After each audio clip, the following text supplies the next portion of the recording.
Hi guys, it's Lee and Monique again, and we just visited the 3 national parks down here in Florida. We're in Miami. We had 5 days and we flew in from Atlanta, and now we've got like a half an hour before we head back up to Atlanta, and we're gonna make 3 different videos on the 3 different national parks. The first park that we visited was Biscayne National Park. That park is 95% water. So if you're going to go, you can go and do a little picnic there near the visitor center. But you really, if you want to do it right, you want to do some kind of water activity. I met a really nice guy, Jason, who works for the Biscayne National Park Institute. And right now, I'm going to just let him explain the water activities that you can do. Okay guys, I'm here with Jason of the Biscayne National Park Institute. We offer several different types of trips here in Biscayne National Park. We run every day of the year. We don't break for holidays or anything like that. And we usually run once in the morning and once in the afternoon, although that might change for certain trips. We offer sightseeing trips such as the Boca Chica Island Tour. It is 3 hours long. It usually goes out twice a day, once in the morning at 10 o'clock and once in the afternoon. That's a great trip for families. It has kids rates and like if you have kids under 5, they get on for free. It's a good sightseeing trip, no activities. Usually recommend it. It's one of our more popular trips. Other than that, we offer snorkeling trips, which is more activity based. It has a minimum age requirement of 8 years old, and that's if you want to see or do some activities in the park. It's really cool. You get to see either the reefs or the bay. We also offer paddling in Jones Lagoon, which is a exclusive little mangrove inlet lagoon area in the park. Just very relaxing, very calming. Just paddle along that little area. Water's very clear, no combustion zone, so it's untouched. Nice. Really beautiful place. Other than that, we do offer also full day trips, which sort of combines everything I've told you about. So there's a sightseeing trip to an island, you paddle along the islands, and you do a snorkeling trip as well. So if you want to see a full experience, we offer full day sailing and a full day eco adventure. Both of them are $159.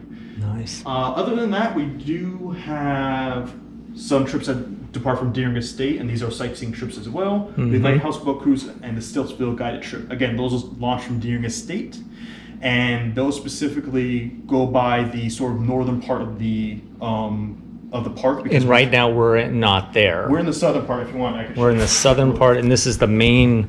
This is the only visitor center, right? Yes, this is the only visitor center there, the Dante Foscal Visitor Center. Here's the Boca Chica Island. These are some of the islands you would be visiting if you were to go on any of our trips. And here's Jones Lagoon down here. You get a better view of what you'll be paddling around. And we also snorkel out here in Anniversary Reef. And then if the weather's not good, we do Billy's Point. And so from the Deering, for the other trips I was just talking about, you launch from here because it's further up north, and they can go by the Cape Florida Lighthouse, Stiltsville, which is houses built out in the water, Folly Rock, and Boca Chica. So that's the Lighthouse Boat Cruise, and the Stiltsville trip just goes to Stiltsville. So that's really what we have to offer currently at the moment. Again, we run every day of the year. Nice.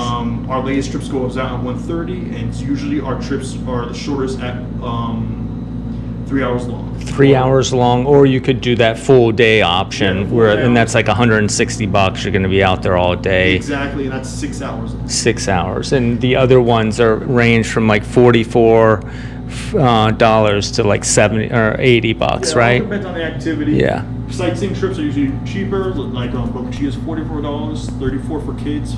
Kids under 5 get on for free. Snorkeling is $64, not including gear. Gear would be additional $8 for a full bundle, although you can do individual pieces, rent them out, or you can also rent out a wetsuit, which is important during the colder time of the year.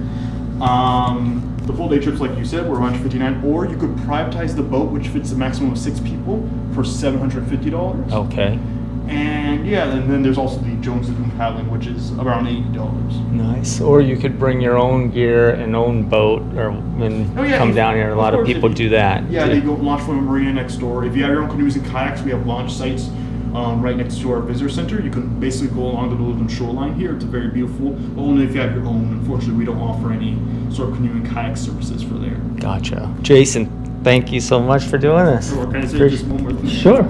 No, I just wanted to say, if anyone's interested in any of these trips, just visit our website at biscaynenationalparkinstitute.org. It's our official website. It details everything you see here. And if you're interested in any of them, you could make a reservation online, okay? Thank you. All right, so we unfortunately did not have enough time to do any water activities at Biscayne because we knew we were going to go snorkeling down in dry Tortugas. We didn't worry about it too much, but if we had another opportunity to go to Biscayne, we would probably do snorkeling. So I hope you got something out of this video. If you're going to visit one of these parks down here and you're out of state, you might as well visit all three like we did, or at least visit Everglades, because that's maybe an hour outside of Miami. Biscayne is right in Miami, so you can, if you have 2 days, you've got two parks and they're both very beautiful. So I hope you got something out of this. Monique, is there anything that you'd like to add? Biscayne's not really near Miami. It's like on the on the east coast, in the opposite direction of the Everglades. So Homestead's in the middle, Biscayne is over here, and Everglades is over there. That is a good point. Homestead is maybe an hour south of Miami, and we kind of made that our home base. We rented an Airbnb bus. I'll show you some footage of that. And as always, I rented a motorcycle, and Monique had the rental car, and we always have a great time when we do that. So I really enjoyed the Softail Harley that I rented, and I'll show you some footage of that. But definitely Homestead is the place to base your adventure for those two parks out of. We spent 2 nights there, so thanks for mentioning that. Okay, so watch the next video on the Everglades, and we'll let you go. Make sure you subscribe and like this video. Take care.